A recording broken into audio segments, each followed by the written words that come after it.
Assalamualaikum warahmatullahi wabarakatuh. Eh, Kami di sini dari kelompok 10 kelas AK 51R akan mempresentasikan materi dari mata kuliah teori akuntansi di chapter 10 yaitu materi mengenai expense. Sebelumnya, izinkan kami memperkenalkan diri terlebih dahulu. Perkenalkan, nama saya Kezia Lamevia Cesar. Nama saya Maria Gavrila Salisa. Dan nama saya Dini Aulia Hayati.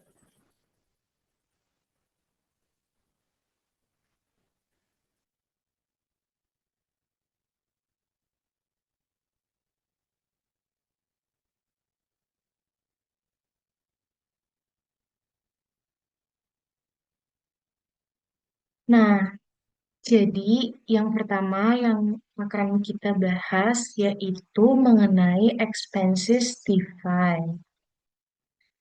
Dalam framework paragraf 70, beban didefinisikan sebagai berikut.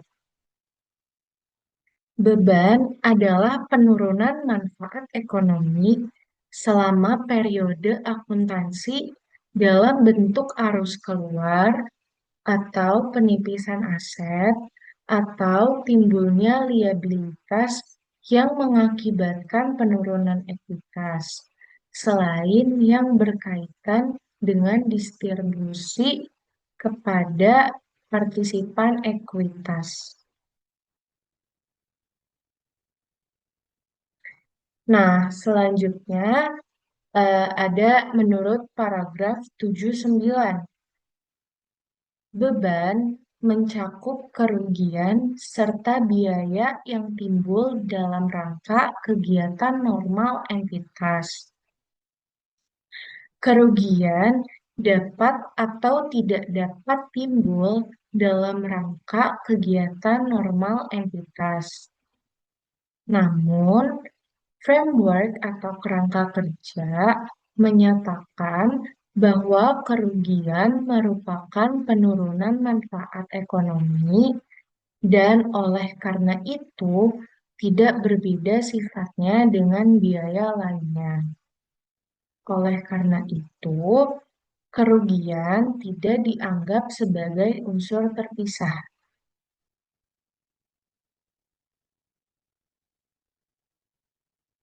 Next. Selanjutnya di sini ada IAS 1 dan IASB 101 paragraf 85. Praktik ini tidak diizinkan berdasarkan IAS 1 dan IASB 101 penyajian laporan keuangan. Paragraf 85 menyatakan bahwa entitas tidak boleh menyajikan item pendapatan atau biaya sebagai item luar biasa. Perusahaan berusaha untuk membedakan antara beban dan kerugian yang terjadi dalam aktivitas biasa dengan mengkategorikan pos-pos sebagai abnormal atau luar biasa dalam laporan laba rugi.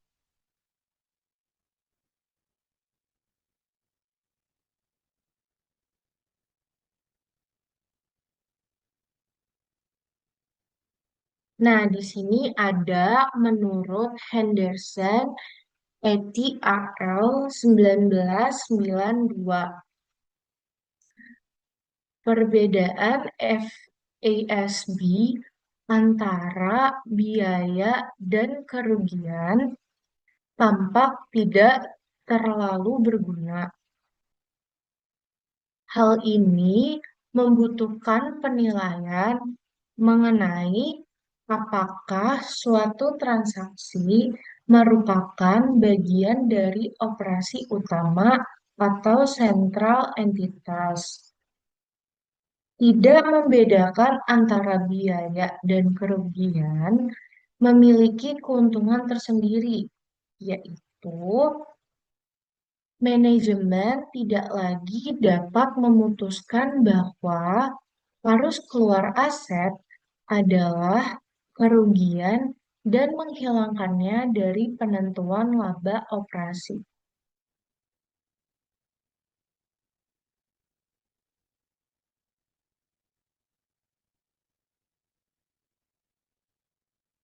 Nah, selanjutnya di sini kita akan membahas mengenai change in assets and liabilities.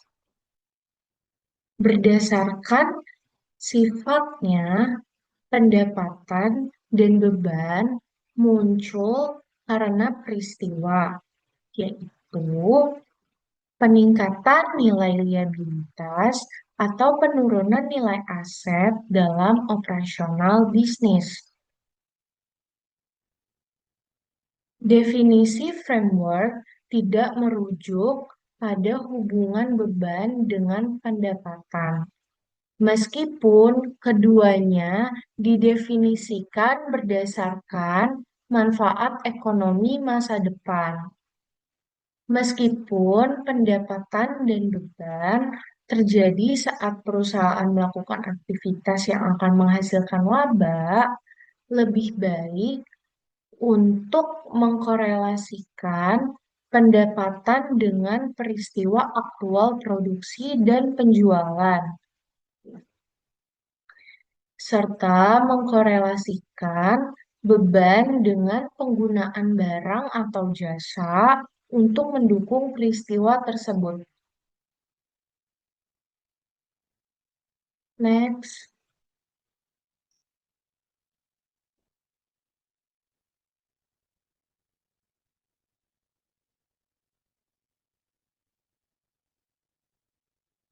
Nah, selanjutnya di sini kita akan membahas mengenai expenses and cost.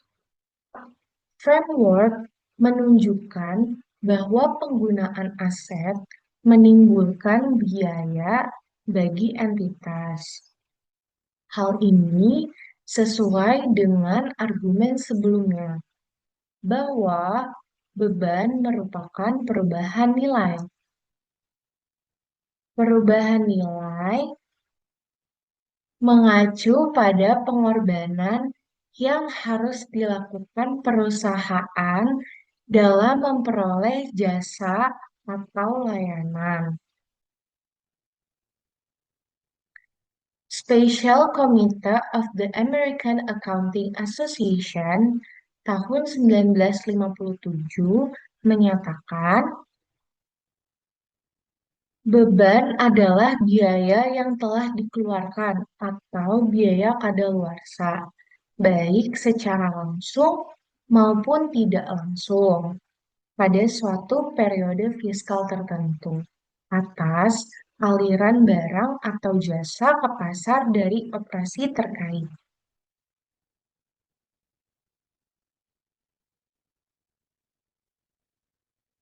Next.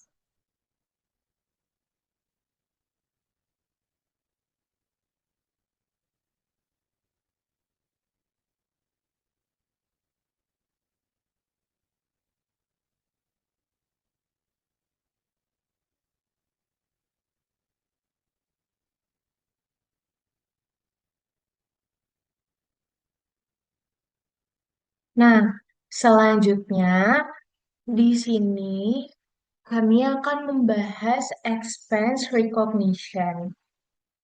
Framework menetapkan dua kriteria untuk pengakuan beban dalam paragraf 83. Yang pertama itu ada kemungkinan besar manfaat ekonomi masa depan yang terkait dengan pos akan mengalir ke atau dari entitas. Dan yang kedua, barang tersebut memiliki biaya atau nilai yang dapat diukur dengan andal. Nah, di sini kita akan membahas satu persatu. Nah, yang pertama itu harus keluar manfaat ekonomi masa depan, harus kemungkinan besar telah terjadi.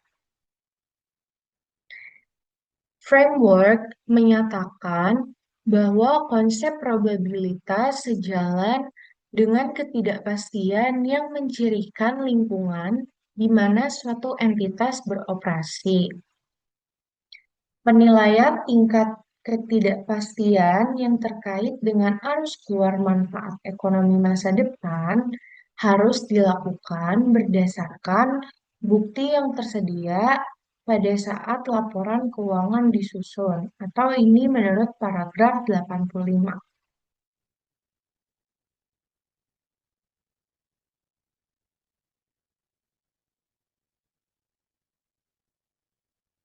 Nah, selanjutnya di sini kita akan membahas yang kedua itu mengenai biaya dapat diukur dengan andal. Framework atau paragraf 31 menyatakan bahwa informasi tersebut andal apabila laporan tersebut bebas dari kesalahan dan bias material dan dapat diandalkan oleh para penggunanya untuk menyajikan dengan jujur apa yang disajikan. Paragraf 94. Kerangka kerja ini menunjukkan bahwa beban harus diakui dalam laporan laba rugi ketika penurunan manfaat ekonomi masa depan terkait dengan penurunan aset atau peningkatan liabilitas telah terjadi dan dapat diukur dengan andal. Ini berarti pada dasarnya pengakuan beban terjadi bersamaan dengan pengakuan peningkatan liabilitas atau penurunan aset.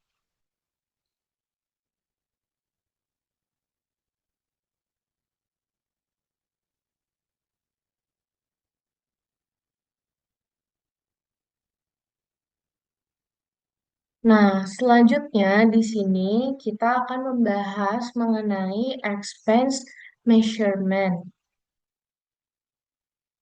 Pada IAS 16 atau AASB 116, Property, Plant, and Equipment memungkinkan nilai aset yang dapat disusutkan diukur dengan beberapa cara setelah pengakuan, seperti cost model and valuation model, dan beberapa opsi penyusutan alternatif seperti straight line, diminishing value, and units of production methods.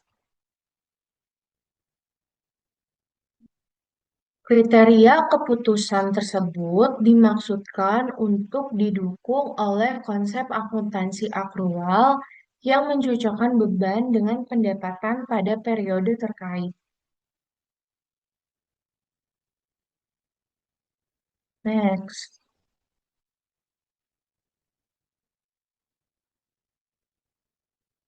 Nah, selanjutnya di sini kita akan membahas mengenai allocation of expenses. Salah satu pendekatan untuk mengukur beban adalah dengan mengalokasikannya ke periode terkait. IASB atau AASB Framework mengakui konsep matching dalam paragraf 95 yang menyatakan beban diakui dalam laporan laba rugi atas dasar hubungan langsung antara biaya yang dikeluarkan dan perolehan item penghasilan tertentu. Proses matching melibatkan pengakuan pendapatan dan beban secara gabungan yang dihasilkan secara langsung dan bersama-sama dari transaksi atau peristiwa lain yang sama.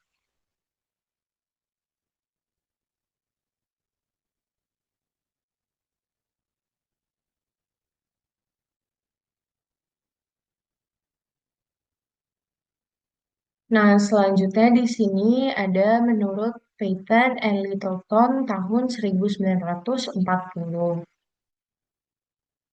menyatakan bahwa masalah matching pendapatan dan biaya yang tepat adalah salah satunya menentukan dasar asosiasi yang baik, penunjuk, petunjuk untuk hubungan yang menyatukan potongan pendapatan dan pendapatan.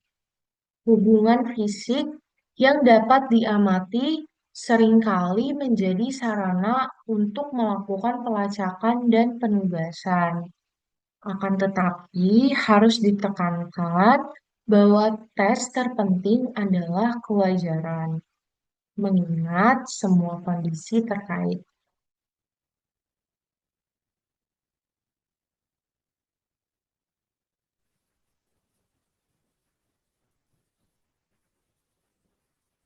Oke, selanjutnya konsep matching ini sangat penting dalam historical cost accounting.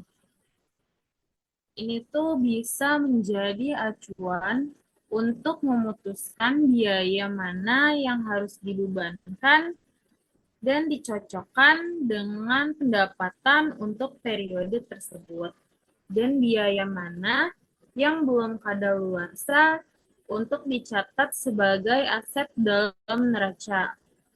Nah, di sini tuh ada 3 metode dasar yang biasa diandalkan. Nah, yang pertama itu ada mengaitkan sebab dan akibat. Lalu yang kedua ada alokasi sistematis dan rasional. Dan yang ketiga yaitu ada pengakuan langsung. Nah, di sini di slide selanjutnya saya akan membahas dari ketiga metode dasar yang biasa diandalkan tersebut.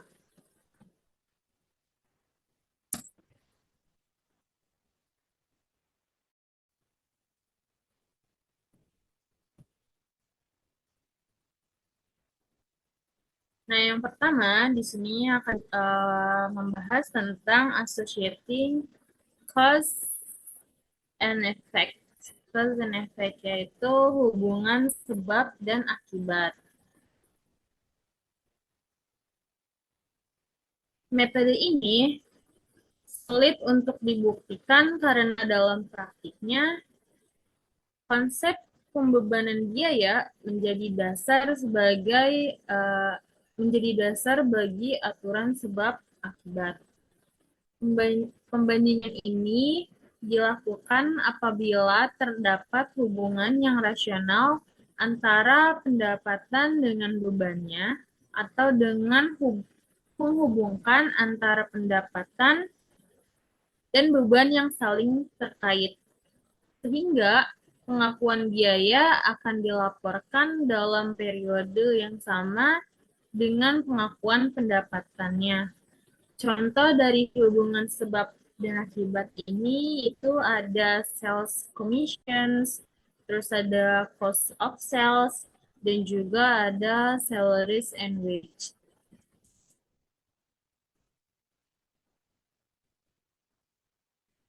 Nah, selanjutnya di sini ada menurut Captain and Littleton pada tahun 1940 ini ia menyatakan pada akhirnya semua biaya harus melekat pada barang yang dijual atau jasa yang diberikan. Jika konsep ini direalisasikan secara efektif, maka penghasilan bersih perusahaan dapat diukur dengan unit output daripada interval waktu. Dalam kondisi yang lebih khusus, kontinuitas aktivitas cenderung mencegah ditemukannya basis. Patton and Littleton juga mengakui sendiri bahwa situasi khusus tidak dapat menemukan dasar untuk pembebanan biaya. Akibatnya, akuntan tidak secara langsung mengalokasikan biaya dengan pendapatan. tetapi mencocokkan biaya dengan waktu.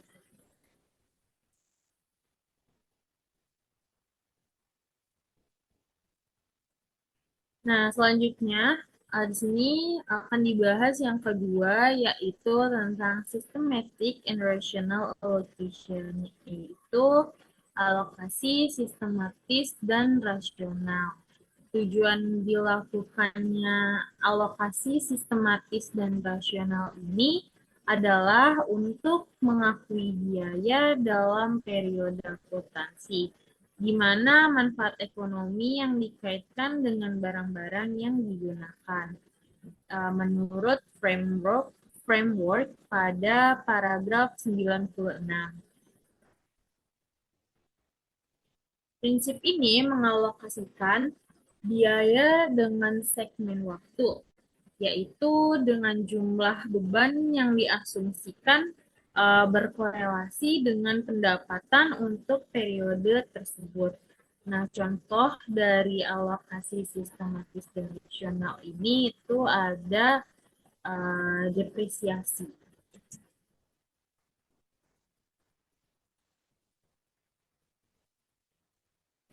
Nah, selanjutnya pada IAS 16 atau AASB 116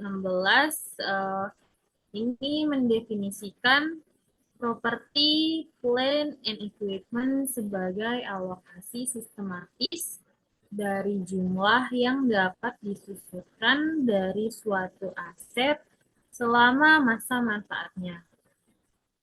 Nah, depresiasi ini sendiri didefinisikan sebagai biaya yang dialokasikan secara sistematis dan rasional atas penggunaan aset tetap. IAAS 16 atau AASB 116 pada paragraf 60 menyatakan bahwa metode depresiasi harus mencerminkan manfaat ekonomi di masa depan atas aset yang digunakan. Nah, salah satu kelemahannya itu adalah hanya menggunakan estimasi dan asumsi yang bisa saja arbiter atau tidak terdapat keharusan. Selanjutnya di sini akan dibahas tentang arbiter itu sendiri. Nah, contoh alokasi biaya yang sifatnya arbiter itu adalah amortisasi goodwill. Pada standar IASB pada tahun 2005, banyak entitas mengamortisasi goodwill lebih dari 20 tahun atau kurang. Biasanya itu menggunakan berdasarkan pada metode straight line. Namun beberapa entitas berpendapat bahwa goodwill tidak mengalami penurunan nilai, maka tidak melakukan amortisasi. Untuk menghindari arbiter ini, maka IFRS 3 atau AASB 3 tentang Business Combinations paragraf 54 menyatakan bahwa setelah akuisisi, goodwill yang diperoleh dalam proses kombinasi bisnis akan ditentukan diukur pada biaya perolehan dikurangi kerugian penurunan nilai.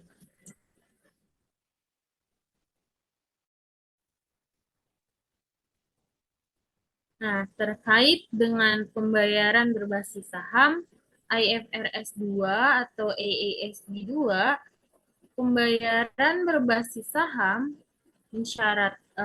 mensyaratkan bahwa perusahaan mencatat biaya sehubungan dengan semua remunerasi atau kompensasi yang diberikan kepada karyawan, baik dalam bentuk uang tunai, aset lain, atau instrumen ekuitas entitas.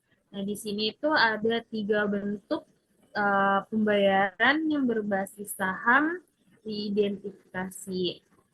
Yang pertama, yaitu pembayaran berbasis saham yang diselesaikan dengan ekuitas.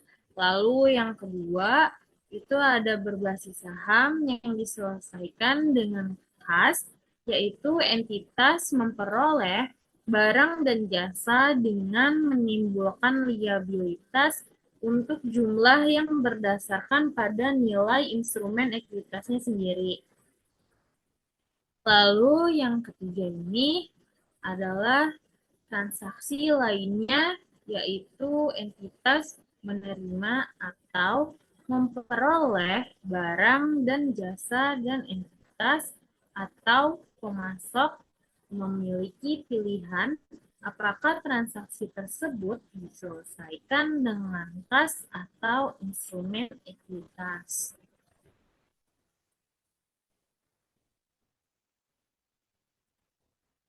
Nah, selanjutnya kita akan membahas tentang immediate recognition atau pengakuan langsung. Nah, immediate recognition ini digunakan jika kedua prinsip sebelumnya itu yaitu tentang hubungan sebab dan akibat dan juga alokasi sistematis dan rasional itu tidak bisa digunakan. Kita bisa menggunakan pengakuan langsung atau immediate recognition. Nah, contoh pengakuan langsung sebagai expense itu ada tiga. Yang pertama, yaitu ada advertising expense, lalu yang kedua itu ada research expenditure, lalu yang ketiga itu ada impairment expense.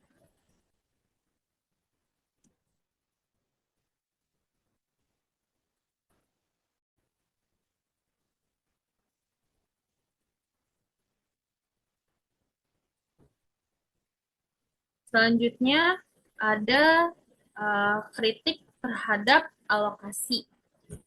Nah, di sini ada tiga kritik.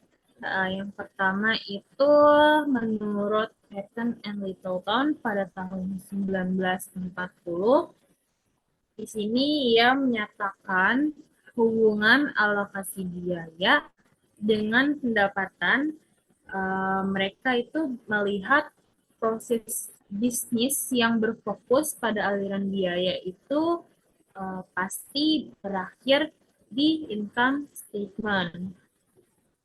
Sedangkan menurut Sprouse pada tahun 1973 ini berpendapat bahwa proses alokasi ini menjadikan balance sheet nomor 2 setelah income statement. Akhirnya membuat balance sheet menjadi tempat biaya yang belum habis atau disebut dengan unexpired cost. Nah, lalu yang ketiga ini ada menurut Thomas pada tahun 1975. Thomas di sini menyatakan bahwa proses alokasi tidak memenuhi tiga kriteria berikut. Yang pertama itu ada additivity atau di sini tuh pengertiannya tentang totalnya itu harus sama dengan sebelum alokasi. Lalu sedangkan yang kedua itu ada unambiguity, yaitu pengalokasian harus menggunakan metode yang jelas. Lalu yang ketiga itu ada defensibility, yaitu akuntan harus bisa memberikan alasan atas metode yang digunakan bila dibandingkan dengan metode alternatif.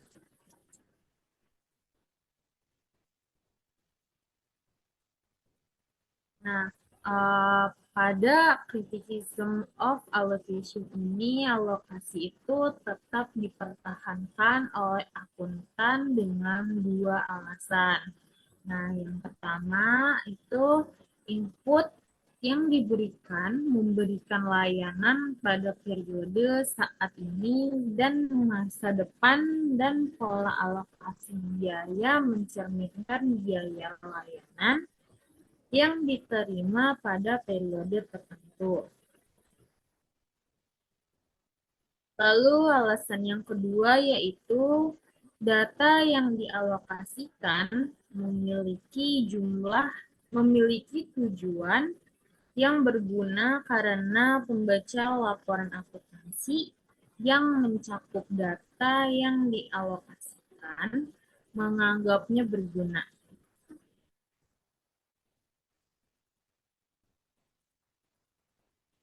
Nah, pada criticism of allocation ini, Thomas ini menyatakan alokasi tidak dapat diperbaiki atau incorrigible. Nah, di sini ada 4 alasan kenapa Thomas menyatakan alokasi tidak dapat diperbaiki. Yang pertama, ia tidak mampu melakukan verifikasi atau sanggahan dengan cara objektif dan empiris. Lalu yang kedua, pola alokasi tidak memiliki relevansi di dunia nyata karena alokasi hanya ada di dalam pikiran akuntan saja. Lalu yang ketiga, yaitu kontribusi individu atas input terhadap output tidak dapat diketahui karena semua input berinteraksi satu sama lain untuk menghasilkan output. Lalu yang keempat yaitu studi empiris tidak menunjukkan bahwa alokasi berguna.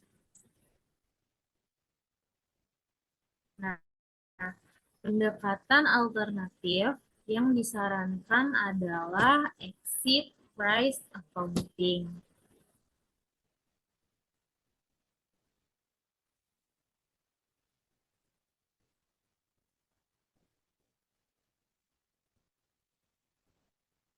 Oke, selanjutnya di sini saya akan membahas mengenai defense of allocation. Eccles mendukung Thoms dengan mengatakan bahwa alokasi bersifat arbitrer, tetapi hanya tujuan alokasi tidak dapat dipertahankan. Tujuan alokasi dalam akuntansi konvensional adalah untuk menentukan laba dengan proses pencocokan, khususnya dengan sebab dan akibat. Efektivitas pencocokan tergantung pada adanya hubungan sebab akibat yang unik dan dapat diidentifikasi antara biaya dengan pendapatan. Nah, ya. Menurut Zimmerman menunjukkan bahwa alokasi biaya untuk tujuan internal berguna sebagai perangkat untuk mengendalikan dan memotivasi manajer. Dan karena itu dibenarkan, Zimmerman menunjukkan bahwa alokasi biaya tampaknya mewakili biaya tertentu yang sulit diamati yang muncul ketika tanggung jawab pengambilan keputusan diberikan kepada manajer di dalam perusahaan. Lalu Miller dan Bachman menyimpulkan bahwa penjelasan Zimmerman itu berlaku untuk kasus di mana skala ekonominya kecil. Studi mereka menetapkan contoh-contoh tertentu untuk alokasi biaya tetap oleh Departemen Layanan dalam menetapkan biaya ke Departemen Pengguna. Next.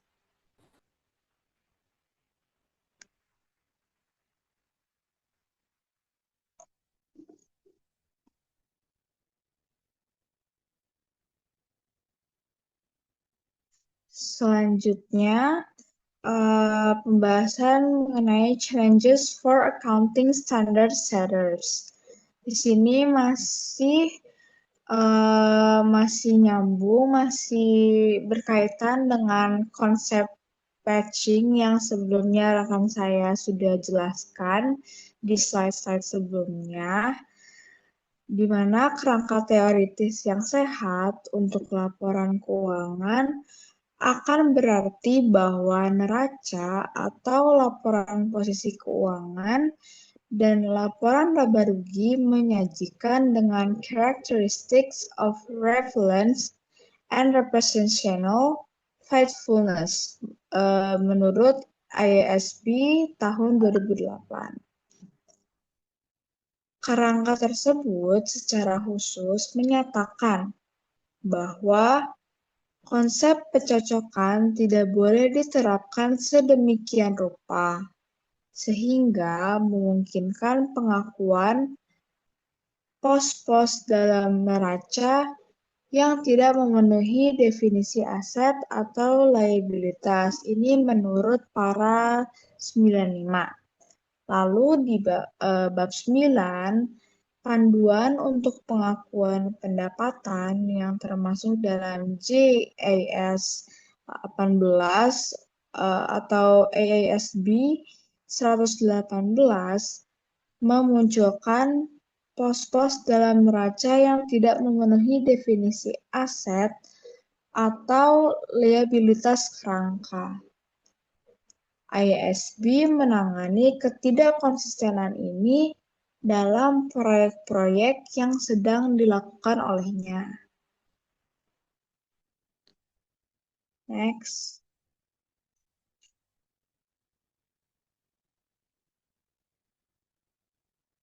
Nah, di sini ada study case atau contoh kasus untuk 10.3.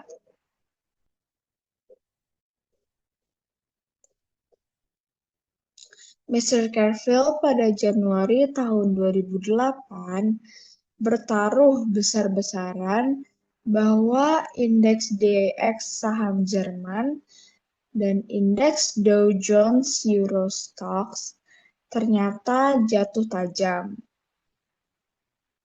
Di sini rugi 6,4 miliar euro pada tahun 2008. Dalam laporan keuangan, kerugian tersebut dimasukkan ke dalam tahun 2007 yang memiliki keuntungan sebesar 1,5 miliar euro. Nah, John Smith sebagai seorang anggota IASB mengatakan, tidak ada yang benar tentang pelaporan kerugian pada tahun 2007, ketika hal itu jelas terjadi pada tahun 2008. Hal ini menimbulkan pertanyaan seberapa kreatif mereka dalam menafsirkan aturan akuntansi di bidang lain. Nah, dia atau John Smith mengatakan dewan itu harus mempertimbangkan untuk mencabut pengecualian yang benar dan adil jika itu dapat ditafsirkan dengan cara yang mereka tafsirkan. Next.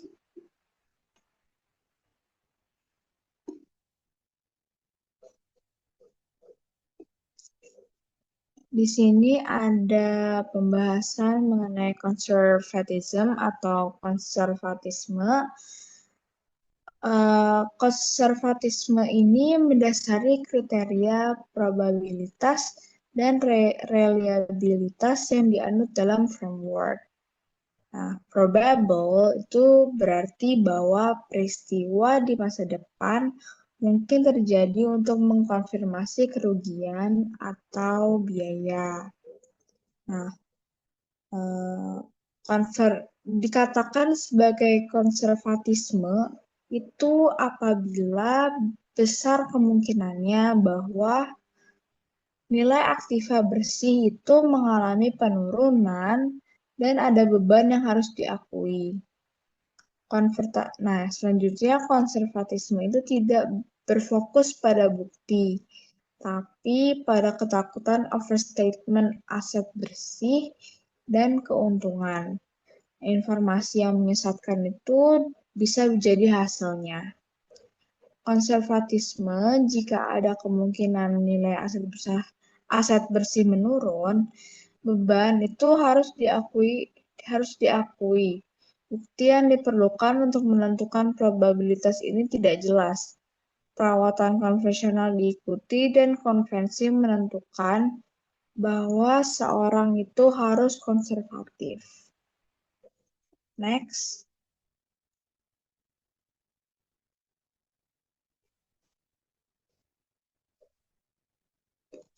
Selanjutnya, pembahasan mengenai isu for auditors. Auditor itu menghadapi masalah seputar perbedaan antara beban dengan aset. Lalu menghadapi juga periode pengakuan beban dan pengukuran beban yang tepat. Nah, salah satu penyimpangan akuntansi yang terungkap setelah runtuhnya WorldCom adalah kapitalisasi biaya operasional yang tidak tepat sebagai aset. Nah, ini runtuh pada Juli tahun 2002 karena praktiknya Big Bad dan cookie jar. Lalu bidang lain yang sulit bagi auditor terkait dengan biaya itu adalah perkiraan akuntansi. Nah, seperti contohnya ketentuan persediaan yang telah usang, jaminan, kerugian tuntutan hukum, dan kontrak konstruksi dalam penyelesaian. Menurut ASE 540, estimasi akuntansi adalah perkiraan jumlah item tanpa adanya alat pengukuran yang tepat. Next.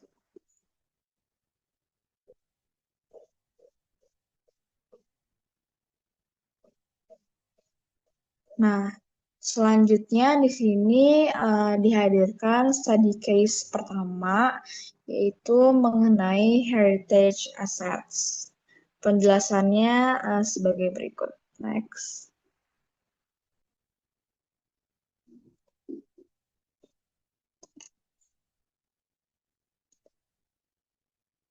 Oke, jadi case-nya di sini itu pada tahun 2006, Dewan Standar Akuntansi Inggris mengusulkan warisan seperti koleksi seni dan bangunan untuk ditampilkan di neraca lembaga yang menyimpannya. Barker menjelaskan bahwa aset warisan didefinisikan sebagai aset dengan kualitas bersejarah, artistik, ilmiah, teknologi, geofisika, atau lingkungan yang dimiliki dan dipelihara, terutama untuk kontribusi mereka terhadap pengetahuan dan budaya ketika tujuan ini merupakan inti dari tujuan entitas pelapor. Ia menambahkan bahwa karena sebagian besar aset warisan tidak melewati pasar, maka ada masalah dalam menilai aset warisan. Nah, draft exposure Inggris itu mengusulkan nih bahwa aset warisan itu harus dikapitalisasi jika dapat dilakukan untuk mendapatkan penilaian dan penilaian tersebut memberi maka ada masalah dalam menilai aset warisan. Nah, draft exposure Inggris mengusulkan bahwa aset warisan harus dikapitalisasi jika dapat dilakukan untuk mendapatkan penilaian dan penilaian tersebut memberikan informasi yang berguna dan relevan. Next. Nah, selanjutnya di sini disajikan juga untuk study case yang kedua, di mana pembahasannya yaitu disclosure of environmental liability. Next.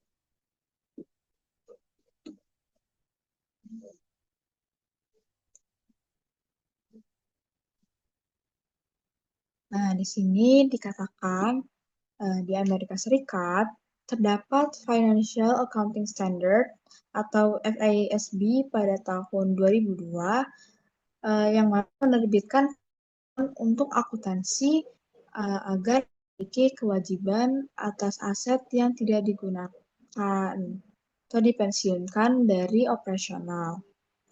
Ketentuan untuk akuntansi mengharuskan perusahaan untuk mencadangkan kewajiban lingkungan yang terkait dengan penghentian aset dengan menilai fair market value. Nah, hal ini dilakukan sebagai pengungkapan. Next.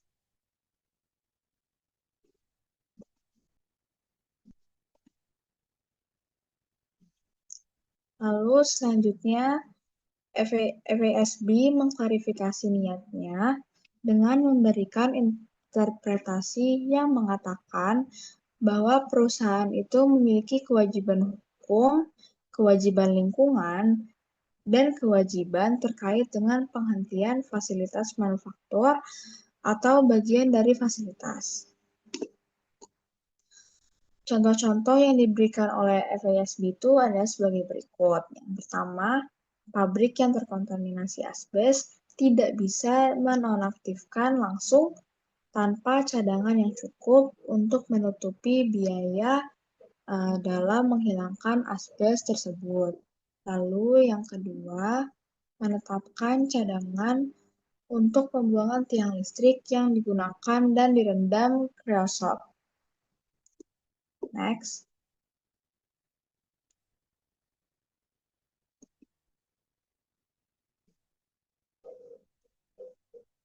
Nah, pada tahun 2001, Komisi Eropa itu memperkenalkan panduan tidak mengikat yang bertujuan mengungkap biaya dan kewajiban lingkungan. Meskipun tidak mengikat, pedoman ini sebagai kerangka kerja bagi perusahaan untuk diikuti dalam mengungkapkan dampak lingkungan dan risiko keuangan terkait. Demikian juga di Kanada. Canadian Institute of Chartered Accountants itu menerbitkan panduan sukarela pada tahun 2002 yang menekankan pentingnya mengungkapkan risiko material termasuk kewajiban lingkungan dalam laporan tahunan perusahaan. Banyak lembaga keuangan telah mengakui pentingnya mempertimbangkan faktor lingkungan dan sosial dalam keputusan investasi dan pinjamannya mereka. Lembaga keuangan berkomitmen untuk mematuhi prinsip-prinsip internasional, contohnya seperti prinsip ekuator, untuk menilai dan mengelola risiko lingkungan dan sosial terkait proyek yang mereka biayai. Next.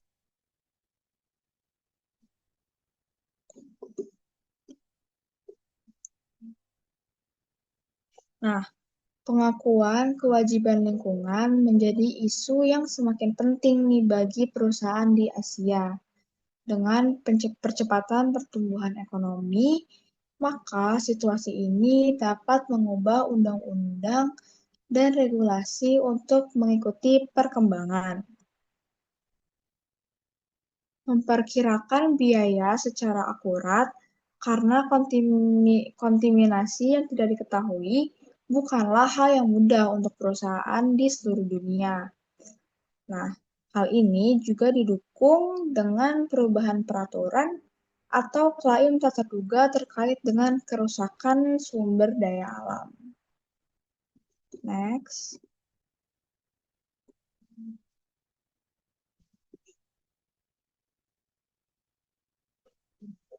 Nah, selanjutnya ada study case yang ketiga nih.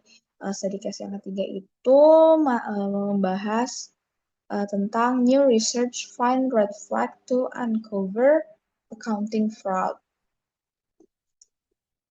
Penjelasannya sebagai berikut. Case-nya sebagai berikut.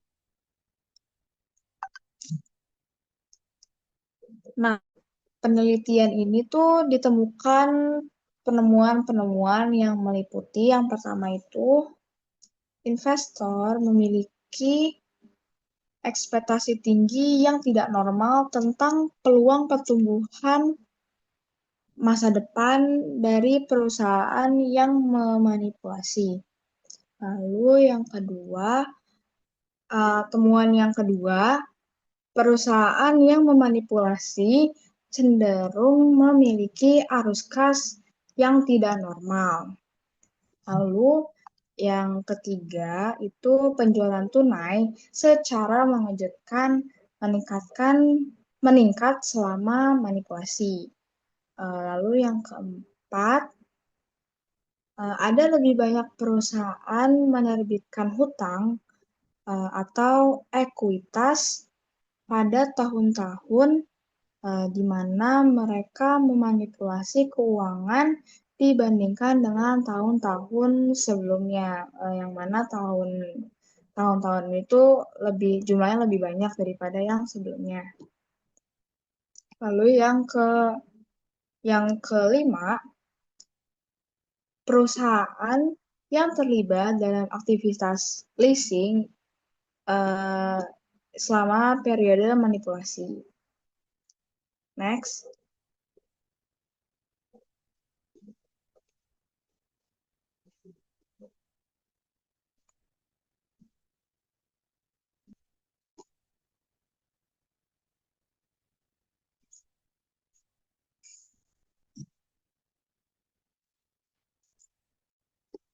Temuan lain dari penelitian ini tuh meliputi juga beberapa hal berikut. Yang pertama itu peningkatan akrual dalam memanipulasi tahun. Lalu yang kedua, pendapatan sejauh ini merupakan item baris yang paling sering dimanipulasi pada laporan laba rugi dengan 55% perusahaan sampel yang diduga memanipulasi pendapatan. Lalu yang ketiga, manipulasi persediaan dan harga pokok penjualan terjadi pada 25% perusahaan sampel. Next.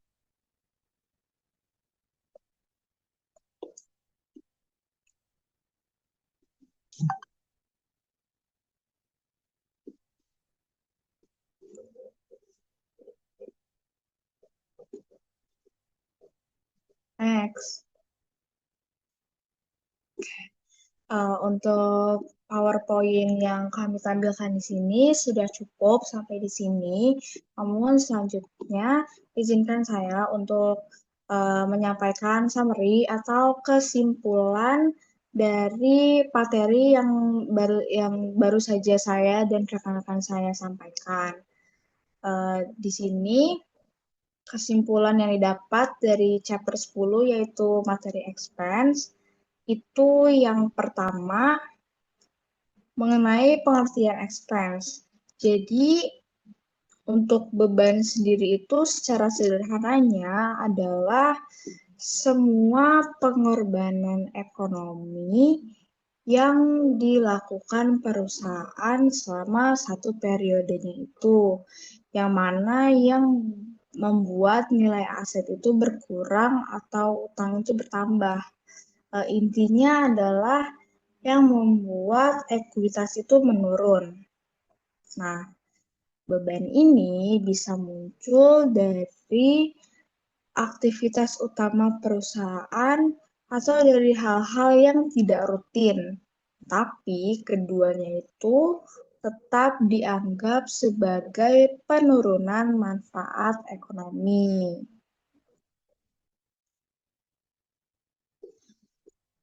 Untuk bisa diakui sebagai beban itu ada dua syarat utama nih. Yang pertama itu arus keluar manfaat ekonomi itu kemungkinan besarnya terjadi. Dan yang kedua, nilainya itu bisa diukur dengan andal. Nah, biasanya pengakuan beban muncul bersamaan dengan turunnya nilai aset atau naiknya liabilitas.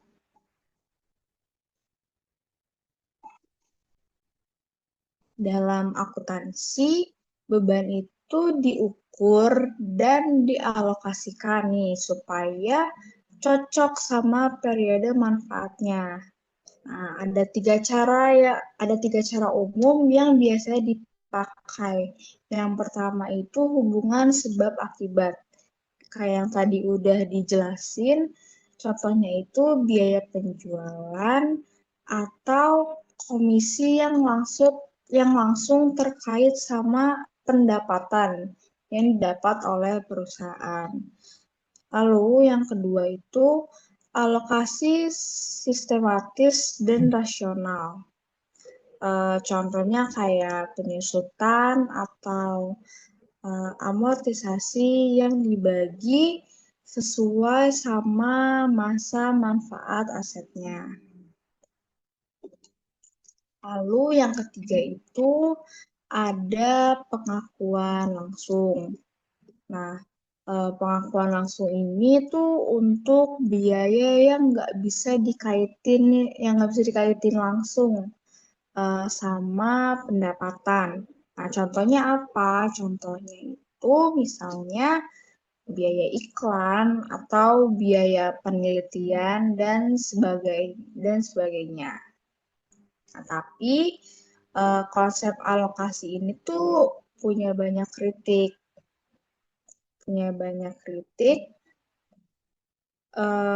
di mana banyak ahli yang bilang cara ini tuh sering terlalu subjektif dan bisa bikin hasil laporan keuangan itu kelihatannya nggak realistis. Nah, walaupun begitu, alokasi itu tetap dipakai karena bisa ngebantu manajemen buat ngontrol biayanya, buat ngontrol biaya yang dikeluarkan perusahaan dan untuk membantu manajemen buat nilai kinerja antar divisi atau bagian-bagian di perusahaannya. Nah, untuk standar akuntansi itu juga punya tantangan sendiri dalam hal ini. Konsep matching atau pencocokan itu penting, tapi jangan sampai digunain berlebihan sampai akhirnya mengakui hal-hal yang bukan aset atau liabilitas.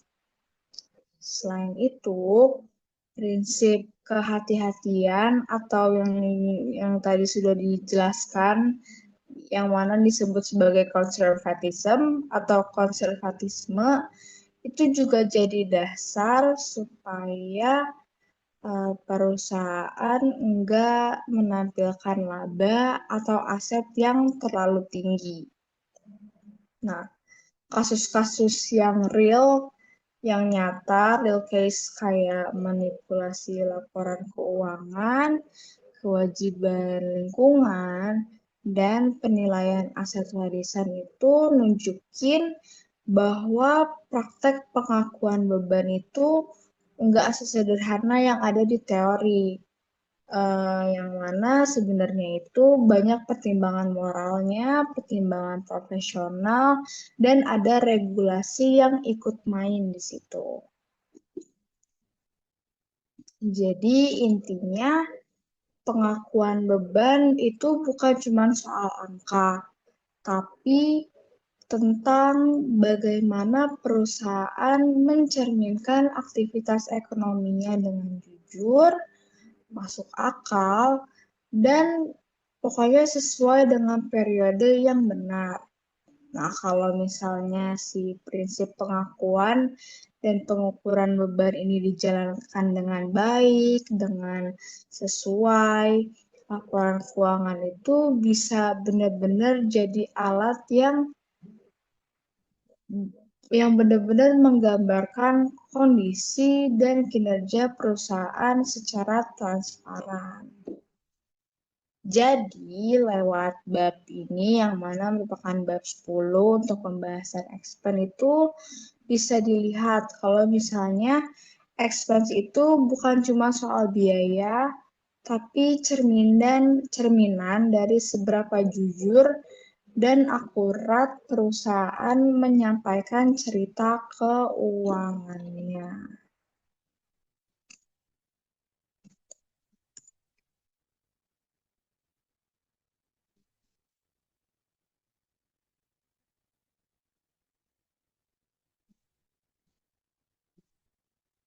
Oke, mungkin untuk pembahasan bab 10 mengenai expense ini cukup sampai di situ. Cukup sampai di sini. Kurang lebihnya mohon maaf untuk pembahasan atau kata-kata yang kurang sesuai. Terima kasih banyak. Wassalamualaikum warahmatullahi wabarakatuh. Terima kasih.